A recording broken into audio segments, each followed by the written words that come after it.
The Empire ordered humanity to kneel, then the void split open and Earth's fleet emerged. The Herald drone spoke in 47 languages at once. I heard it in English first, then in the overlapping chorus of every other tongue registered at the Accord station. The message was the same in all of them. The words were different, but the meaning never changed. Kneel. Pay tribute. Surrender your warships. Or be removed. I was standing at the curved observation window of the conclave's upper gallery when the broadcast hit.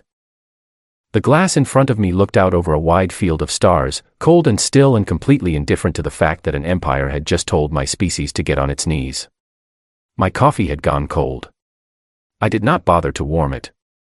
I just stood there and let the words wash over me, reading the reflections of the other delegates in the glass rather than turning to look at them directly. The Keth ambassador, a tall creature with 4 arms and skin the color of old ash, pressed 2 of those arms flat against its chest. That was a gesture of relief, I had learned. The Keth had submitted to the Valdhari Empire 6 years ago. Their tribute shipments left their home system every 3 months like clockwork. They were safe now, or at least that was what they told themselves.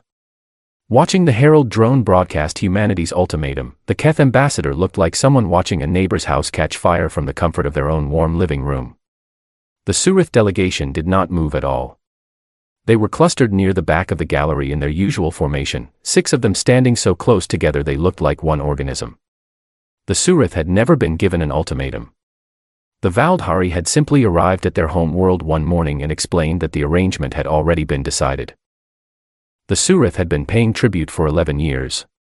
They had no warships left to surrender. I was the only human in the room. My name is Sarah Cade. I was 41 years old, born in the city of Bristol, raised on a diet of black tea and my grandmother's insistence that good posture communicates more than words ever could. I had spent 16 years working in deep space diplomacy, most of it in quiet rooms like this one, negotiating trade agreements and border surveys and resource-sharing protocols between species that mostly wanted the same things: safety, stability, and the freedom to live without looking over their shoulder. The Valdhari were not interested in any of those things. The Herald drone finished its broadcast and hovered silently at the center of the gallery. It was a small machine, barely the size of a fist, but it carried the full seal of the Valdhari Empire on its casing. That seal meant something. Every species in the known conclave had learned, over centuries, exactly what that seal meant when it appeared in your airspace. The High Legate of the Valdhari Empire entered the gallery from the far end. He was not what I expected the first time I saw him. I had read the briefings. I knew the Valdhari were large. The briefings said they averaged 3.5 meters in height and were covered in a natural exoskeletal plating that could stop most small arms fire. The briefings were accurate, but they did not prepare you for the presence of one in a room. The High Legate, whose name translated roughly as Vorth, moved like something that had never once considered the possibility of losing a fight. Not arrogant. Not theatrical. Simply certain. He stopped at the center of the gallery, near the drone, and looked at me. Not at the Keth ambassador. Not at the Surith cluster. At me. He had been briefed on who the humans had sent, and he had decided, correctly, that I was the only person in the room worth addressing. Ambassador Cade, he said. His translator unit rendered the words in a flat, even English that somehow managed to carry the weight of someone who had never needed a translator in their life. The Empire expects a response before the next cycle closes. You have 3 of your planet's days. 3 days. It was generous, by Valdhari standards. 2 civilizations before us had been given 6 hours. I turned from the window. I looked at him the way my grandmother had taught me to look at anyone who wanted something from me, directly, without rushing, without blinking first. On behalf of Earth and its unified governments, I said, humanity respectfully requests the allotted time to deliberate. Vorth studied me for a moment. Then something happened in the arrangement of his facial plates that I would later learn was the Valdhari equivalent of a smirk. Deliberate, he repeated, tasting the word. Yes. Do that. He left. The drone followed him like a loyal pet. The gallery was very quiet for a moment after he was gone. Then the Keth ambassador crossed the room and stood beside me. It spoke in a low voice, which was unusual. The Keth were not known for lowering their voices. Ambassador Cade, it said. You understand what 3 days means. It is not a gift. It is theater. He wants the other delegates to watch humanity accept. He wants it to be witnessed. I know, I said. Then you will accept. I did not answer that. I looked back at the stars through the window. My wrist communicator had been pulsing silently against my skin for the past 4 minutes. I had felt every pulse. I had not looked at it in front of the others because I did not want anyone in that room to see what was on the screen. Now that the gallery was beginning to empty, delegates drifting toward their respective suites in murmurs of cautious conversation, I finally raised my wrist and read the message. It was short. It was from Director Owen Cole of the Seoul Defense Directorate. It contained exactly 9 words. Buy us 72 hours. We are almost ready. I read it twice. I pressed my thumb against the screen to confirm receipt. Then I walked to the window one more time, pressed my forehead lightly against the cold glass, and closed my eyes for just a moment. 80 years. 2 generations. Every secret kept, every resource quietly redirected, every late-night argument between engineers and generals and economists who all believed in something they would never live to see completed. Almost ready. I stood up straight. I smoothed the front of my jacket. My grandmother's voice was somewhere in the back of my mind, telling me that good posture communicates more than words ever could. I had 72 hours to keep a room full of frightened species calm, and an empire full of certainty patient. I went to find more coffee.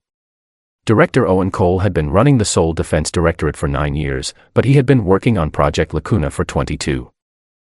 He told me this at the start of our encrypted call, not as a boast, but as context. He wanted me to understand the weight of what he was about to tell me, and he wanted me to understand it quickly, because we had limited time and he was not a man who enjoyed repeating himself. The call connected 11 minutes after I returned to my suite. The screen showed his face in high resolution, a man in his early 60s with close-cropped gray hair and the kind of eyes that had looked at difficult information for so long they had simply stopped registering surprise. He was sitting in what I recognized as the deep operations room beneath the Directorate's main building in London, a room I had visited exactly once and been asked never to describe to anyone. "Sarah," he said. "Are you secure?" "Triple layered. I swept the suite an hour ago." "Good." He folded his hands on the desk in front of him. "I am going to tell you things that were above your clearance level until approximately 10 minutes ago. The Directorate voted to brief you fully because what happens in the next 72 hours depends entirely on your ability to perform convincingly in that chamber, and you cannot perform convincingly if you are genuinely afraid." I said nothing. I waited. "Project Lacuna began 81 years ago," he said. "Officially, it does not exist. It has never existed. Every budget line associated with it is buried inside 17 other programs, most of them completely legitimate. Agricultural development satellites. Deep space weather monitoring. Long-range geological surveys of the outer belt." He paused. None of those programs were ever primarily about agriculture, weather, or geology. He turned to his right and touched something I could not see. The display behind him changed, showing a star chart of the Sol system with several regions highlighted in soft blue. The highlights were not where I expected them to be. They were not near Earth. They were not near Mars or the lunar shipyards I knew about. They were deep out in the system, in the gravitational shadow zones between Jupiter and Saturn, in the outer reaches of the Neptune cloud band, and in a region of the asteroid belt called the Kepler blind pocket, which I had always assumed was named for its low visibility to survey telescopes. It was not named for that at all. "Those are the construction sites," Cole said. 17 of them. The smallest employed 400 people. The largest employed just over 12,000 at peak. Every person who worked in those facilities signed a lifetime disclosure agreement and was given a new professional identity for all public-facing records. We lost 11 people over the decades to accidents. We lost 3 more to illness. We lost none to security breaches. Not one. He said that last part with something that was not quite pride, but close to it. 80 years, Sarah. Not one leak. I was quiet for a moment. What did they build? Cole looked at me steadily. A fleet. I assumed that much. Not the kind you are imagining. He touched the display again. The star chart was replaced by a schematic, and I leaned forward in my chair. The vessel in the schematic did not look like any human ship I had ever seen. It was not built along the lines of the patrol cruisers or the defense platforms I knew. It was structured around a central core that I did not recognize, a dense, layered assembly of rings and chambers that the label at the bottom of the schematic identified as the Fold Emergence Drive Unit. "We made a discovery 63 years ago," Cole said. "A physicist named Eleanor Marsh, working at one of the outer monitoring stations, found something in the subspace equations that no one had looked at properly before. A gap. A compression point in the fabric of local space that could be exploited not for transit, the way standard warp drives work, but for emergence. Direct emergence. You do not travel through subspace. You compress your vessel's spatial signature, push it into the gap, and then release it at a chosen coordinate." I stared at the schematic. "You appear somewhere else. Instantly. No transit window. No warp-in signature. No detectable energy bloom beforehand. You are absent, and then you are present. Anywhere within a calculated range, which our engineers have now extended to cover the full breadth of the inner empire." "How many ships?" Cole's expression did not change. "Enough. Owen." He held my gaze for a moment. Then he said, 412 combat vessels. Ranging from fast interdiction corvettes to what our people are calling resolution-class carriers, which is a polite name for something that has no equivalent in any fleet we have ever catalogued, including the Valdhari. Each vessel is equipped with fold emergence capability. Each vessel can place itself anywhere in a combat zone, independently, in less than 4 seconds from the moment the command is issued. I sat back. 412 ships. Ships that could appear from nowhere. Ships built over 80 years in facilities that nobody knew existed, staffed by people who had spent their careers being invisible, carrying the weight of a secret so large it had outlasted multiple heads of government and an entire generation of engineers who never saw their work completed. "Eleanor Marsh," I said quietly. "The physicist. She passed away 31 years ago. She never saw a single ship built. She spent the last years of her life working on drive efficiency calculations that our engineers only fully implemented 6 years ago." Cole was quiet for a moment. She knew she would not see it finished. She kept working anyway. There was a particular kind of human stubbornness that was very hard to explain to other species. I had spent 16 years trying to describe it in diplomatic language and always falling slightly short. Sitting in my suite on Accord Station, listening to Owen Cole describe a physicist who spent her life building a weapon she would never see, for a war she hoped would never start, I thought that this was actually the thing I had been trying to describe all along. "The Valdhari 7th Armada," I said. "They mentioned it in the ultimatum. They said it is positioned at the edge of the Sol system.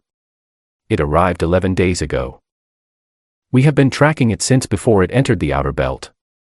14 capital ships, 68 destroyers, and a support train that our analysts estimate can sustain a prolonged engagement for up to 9 months.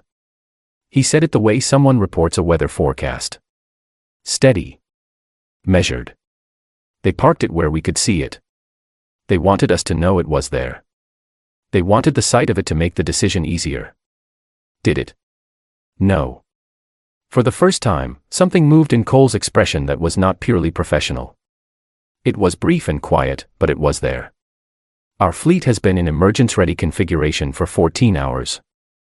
The moment you send the signal, all 412 vessels will fold emerge simultaneously into precalculated positions around the 7th Armada. Full bracketing formation. Interdiction anchors placed to seal their warp corridors. It will take approximately 6 seconds from your signal to full deployment. 6 seconds. The Valdhari had been building their empire for 400 years. They had absorbed over 60 species. They had developed the most feared conventional fleet doctrine in the known galaxy, a doctrine built on overwhelming firepower, disciplined formation tactics, and the psychological weight of a reputation that had never once been seriously tested. They had never fought a human. More precisely, they had never fought something that could be standing right next to them before they knew they were in a fight. "What do you need from me?" I asked. "Hold the room," Cole said. "Keep the legate talking. Keep the conclave engaged. Give us the 72 hours. And when the moment is right, send the signal." You will know when the moment is right. How will I know? He almost smiled. Almost. You will know, Sarah. You have been doing this for 16 years. You will know. The call ended. The screen went dark. I sat in the quiet of my suite and looked at my hands for a long time. They were steady. That surprised me a little. Everything I had just been told should have made my hands shake. 412 ships. 80 years of secrets. A physicist who died without seeing the stars her equations would eventually move. My hands were steady. I thought about Eleanor Marsh, working her calculations in an outer station, knowing she would not live to see what they became. I thought about the 12,000 people at the largest construction site, building something they could never describe to their families, carrying a secret so heavy that it must have pressed against them every single day. They had all done their part. Every one of them, for 80 years. Now it was my turn. I put on my jacket. I straightened the collar. I went to find the Keth ambassador, because I needed someone in that conclave who would carry the right kind of whisper to the right kind of ears, and the Keth, whatever else they were, had always been very good at quiet conversations. Tomorrow morning, I would walk into a room with the most powerful military commander in known space. I intended to be the calmest person in it. The chamber was enormous by design. The conclave had built it that way 140 years ago, when the station was first commissioned, because the founders believed that the size of a room communicated something important about the intentions of the people inside it. A large room said, "We have nothing to hide." A large room said, "Come in, sit down, there is space here for everyone's concerns." A large room said, "We are not afraid of each other." Standing at the back of that room at 7 in the morning, station time, watching it fill with delegates and observers and diplomatic staff from 43 different species, I thought that the founders had been optimistic. The chamber did not feel open. It felt like a held breath. Every seat was occupied. Every species that maintained any kind of observer status at the conclave had sent someone, which told me that the word had spread overnight exactly as I had expected it to spread. The Valdhari ultimatum was the kind of event that people wanted to witness in person. Some of them wanted to see humanity submit and find comfort in the thought that they themselves had made the wiser choice. Some of them wanted to see what happened when a species refused, because the historical record on that particular outcome was very consistent and very grim. A few of them, I suspected, wanted to see something they could not yet name, some outcome they did not dare put into words because naming it would mean believing it was possible. I had spent the previous evening talking carefully to 4 different delegations. The Keth ambassador, true to form, had begun doing what I asked before I finished asking it. By midnight, station time, the shape of the conversation in the corridors was subtly different. There was still fear. There was still the low, constant murmur of species calculating their own safety against the probability of human survival. But there was also something else. Curiosity, perhaps.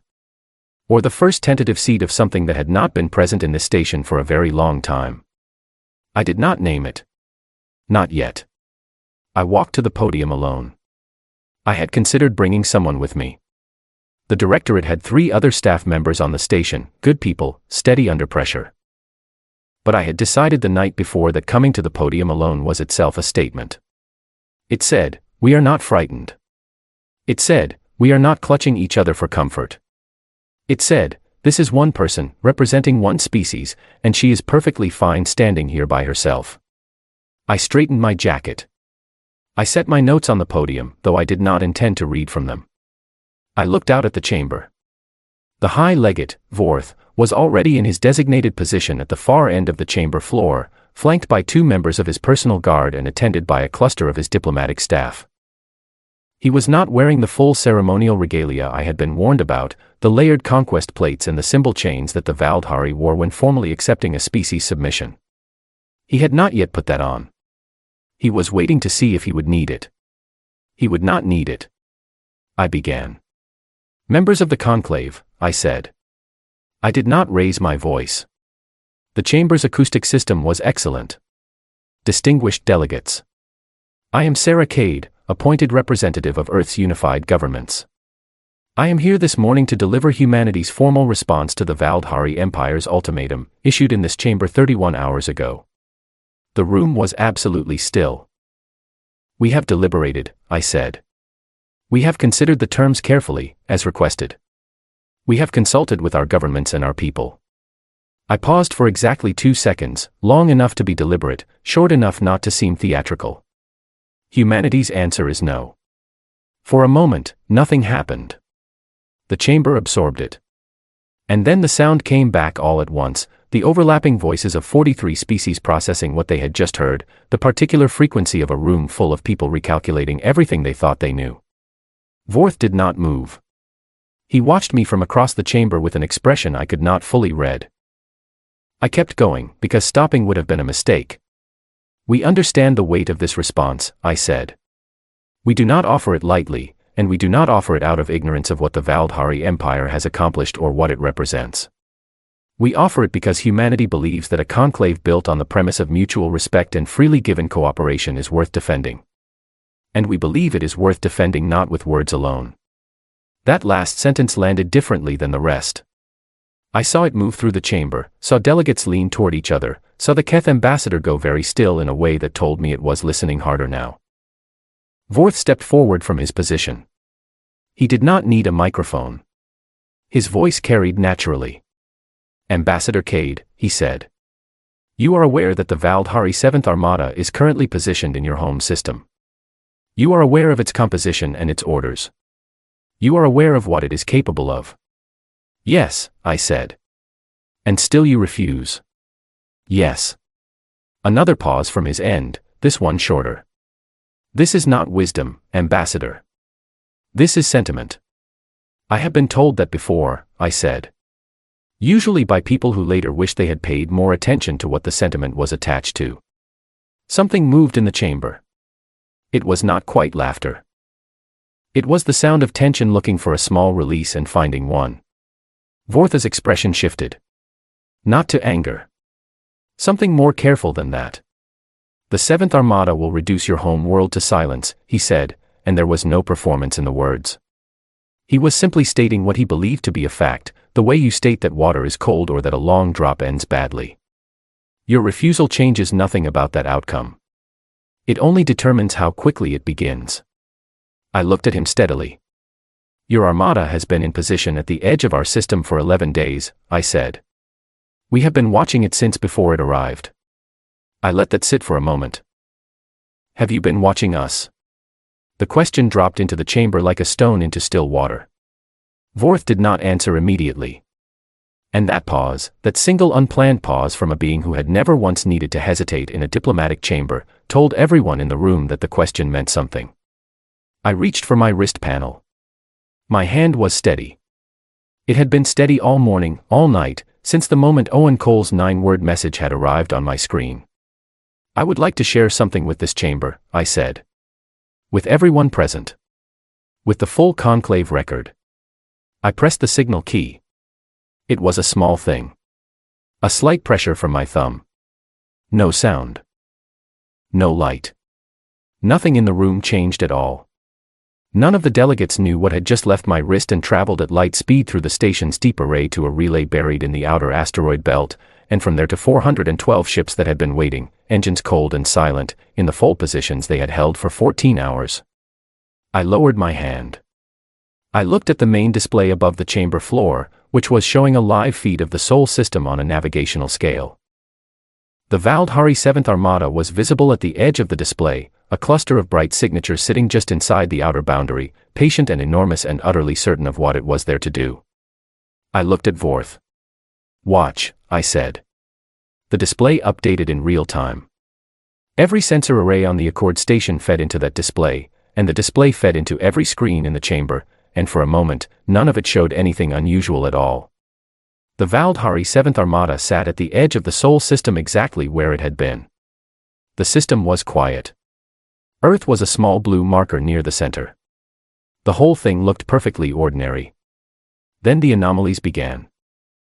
They did not look like anything the chamber had seen before. Not the familiar blue-white shimmer of a standard hyperspace emergence. Not the slow gravitational bloom of a warp corridor opening. They looked like the fabric of space itself was developing small tears. Dozens of them at first, appearing simultaneously around and within the Valdhari formation, each one lasting only a fraction of a second before a vessel came through and the tear sealed behind it as though it had never existed. Then hundreds. The chamber noise changed. It went from the low murmur of delegates watching a feed with professional attention to something closer to silence. Not the silence of boredom. The silence of people whose minds were working very fast and coming up against something they did not have a category for. I watched the display and felt something move through me that I did not have a clean name for. It was not triumph, exactly. It was more like the feeling of watching a very long promise finally keep itself. The ships appeared already in formation. That was the part that would be discussed by military analysts across the known galaxy for the next several decades. Not the emergence itself, remarkable as that was, but the discipline of it. Each vessel materialized at its assigned coordinate, in its assigned orientation, with its systems already active and its position already locked. There was no milling about, no period of reorganization, no vulnerable transition window while the fleet found its footing. They simply appeared, fully formed, in exactly the configuration their commanders had designed months before. 412 vessels. Every one of them surrounding the Valdhari 7th Armada at close engagement range, positioned above and below and to every side of every Valdhari capital ship and destroyer, the geometry of it so precise that it looked less like a military maneuver and more like something that had been sculpted. The Valdhari 7th Armada, one of the most formidable single-fleet deployments in the history of the known conclave, was bracketed so completely that not one of its vessels had a clear line of movement in any direction. And the interdiction anchors. They went in last, fold emerging into position a fraction of a second after the main fleet, 4 dozen small specialized vessels whose only purpose was to saturate the local space with suppression fields that collapsed warp corridor formation. The 7th Armada's ships could fire if they chose to. They could maneuver at sublight speeds if they chose to. What they could not do was leave. The chamber was completely silent. I looked at Vorth. He was looking at the display. His translator drones were still hovering at his sides, but they were not speaking because he was not speaking. He was reading the tactical information coming in through his own staff's equipment, processing what the numbers were telling him, and the expression on his face was something I had never expected to see on a Valdhari High Legate in my lifetime. He was uncertain. Not frightened, not yet, but uncertain in the way that a being is uncertain when the world has just informed them, very clearly and with no room for argument, that a significant portion of what they believed about reality was wrong. What, he said, finally, slowly, are those ships? His translator rendered the question in perfect English. It came out quieter than anything else he had said in that chamber. I looked at the display one more time. 412 vessels, emerging from nowhere, surrounding an armada that had never once been seriously threatened in 4 centuries of imperial history. Ships built in secret over 80 years by engineers and physicists and soldiers who had trusted that this day would come even though most of them would never see it. Eleanor Marsh's equations, finally moving stars. I looked at Vorth. Those, I said, are ours. The silence that followed was the loudest thing I had ever heard. It lasted for several seconds. Then the chamber broke open. Every delegation was talking. The Keth ambassador had risen from its seat. Several of the smaller delegations near the back were pressing toward the display screens, trying to get closer to the numbers as though proximity would help them understand what they were seeing. The Surith cluster, which had not moved independently since they entered the chamber, had actually separated, 6 individuals each turning to look at the feed from a different angle. I stood at the podium and let it happen.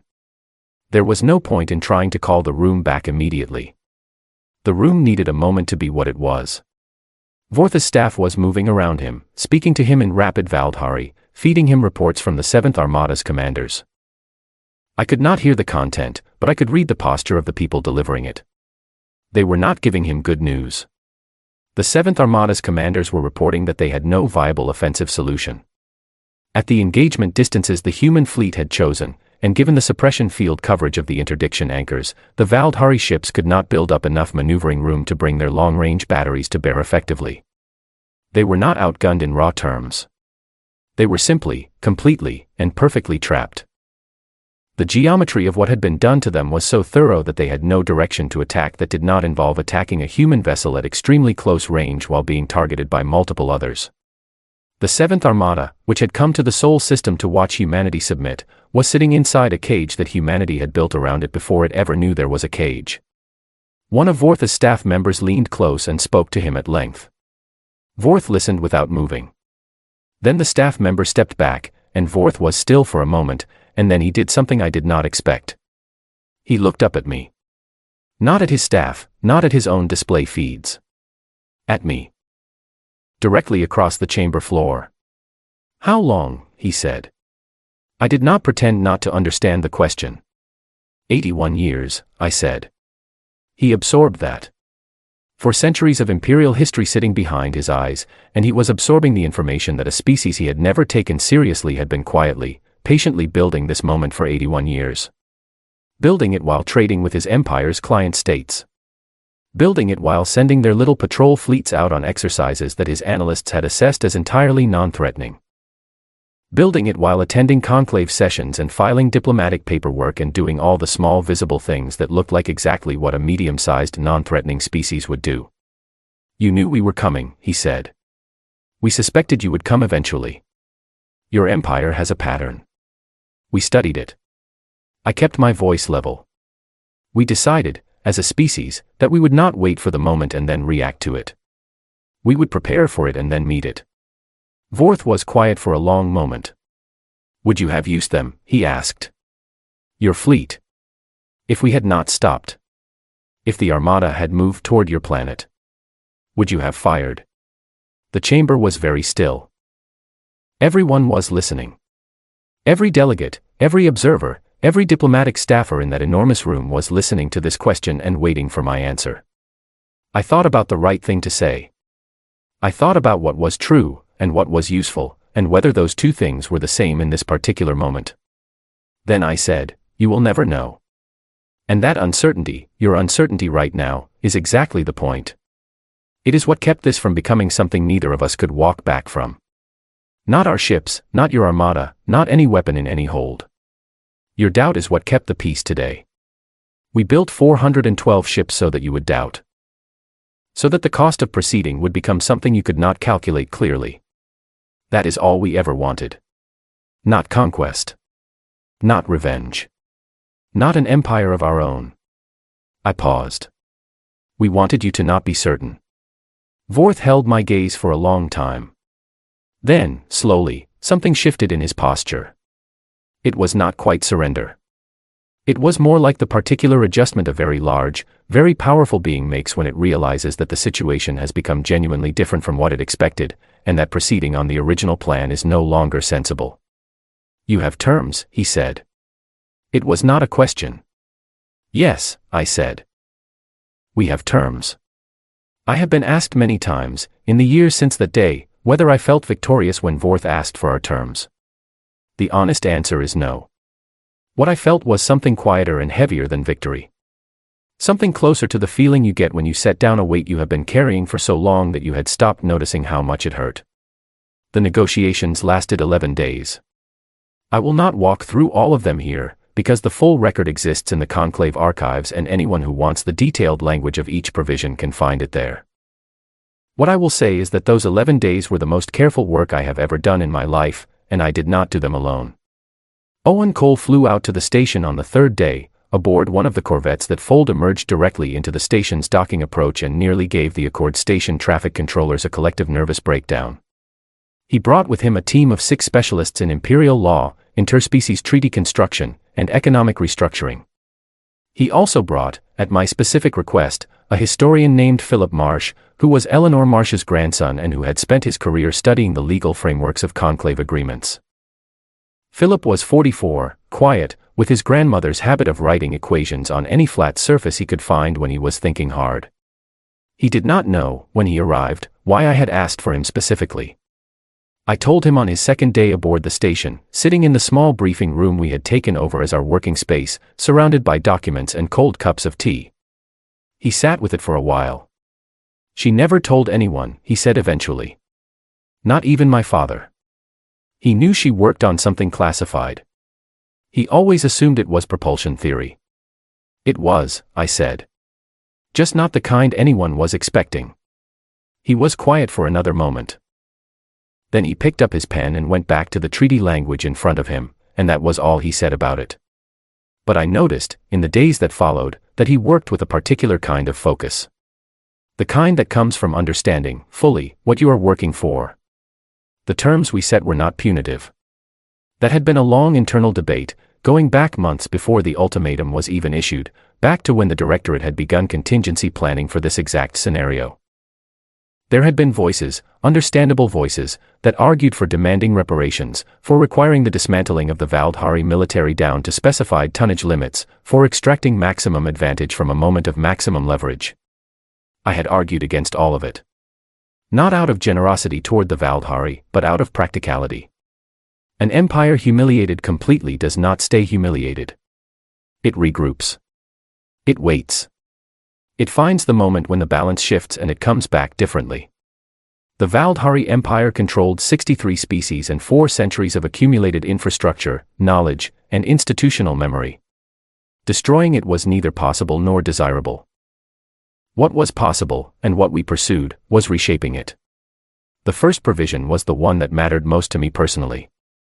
The 63 tributary species under Valdhari control were to have their submission agreements formally reviewed by a joint conclave commission within 18 months. Any species that wished to renegotiate its arrangement with the Empire would be entitled to do so, with conclave guarantors present. Any species that wished to exit its tributary relationship entirely would be free to do so, provided it agreed to a set of defined responsibilities under the new conclave charter. The Valdhari negotiated hard against this one. It took 4 days. Vorth himself sat in on the 3rd day of argument over it, which was unusual and which told me that this particular provision was the one that touched something essential for them. I held firm. My team held firm. Owen Cole, who had the patience of a man who had spent 22 years waiting for a project to finish, sat across the table from Valdhari legal representatives for 6 hours straight on the 4th day without raising his voice once. We got the provision. The second provision established a permanent human presence in the conclave as a guarantor power. Not a dominant power. Not an imperial power. A guarantor. The distinction mattered enormously, and Philip Marsh was the one who found the precise legal language that made it work, drawing on a framework from a 200-year-old conclave compact that most people had forgotten existed. He found it at 2 in the morning on the 7th day, let out a short quiet sound that was nothing like a shout but was absolutely a kind of triumph, and slid the document across the table to me without a word. I read it. I looked at him. Your grandmother would have liked this, I said. He allowed himself a very small smile. She liked anything that worked, he said. The third provision dealt with the Accord Station itself, expanding its mandate and its funding base, giving it actual enforcement mechanisms rather than the purely observational role it had always played. Teeth, as Owen had put it to me in our first conversation. For the first time in its 140-year history, the conclave would have a way to act when its principles were violated, rather than simply recording the violation for posterity. Vorth signed all 3 provisions on the 11th day. He did not do it with ceremony. He sat at the table, read each document once, and applied his seal.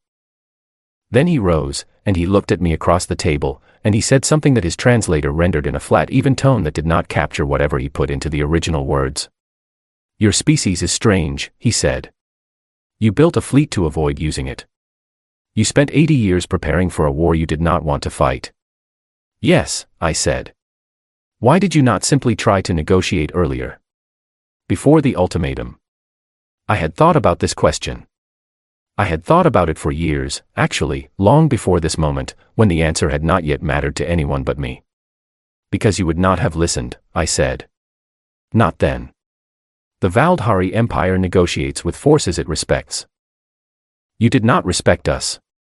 We had nothing to make you respect us with, except patience and time. So we used those. He was quiet for a moment. Then he said, and now? Now, I said, we start from a different place. He left the chamber without another word. His guard followed. His staff followed. The room began to empty in the particular way that rooms empty after something conclusive has happened, people moving toward the exits with the slightly dazed energy of individuals who need to go somewhere quiet and think. I stayed at the table. Owen sat down across from me, in the chair Vorth had just vacated. He set a cup of tea in front of me, hot this time. He had a coffee for himself. He said nothing for a while.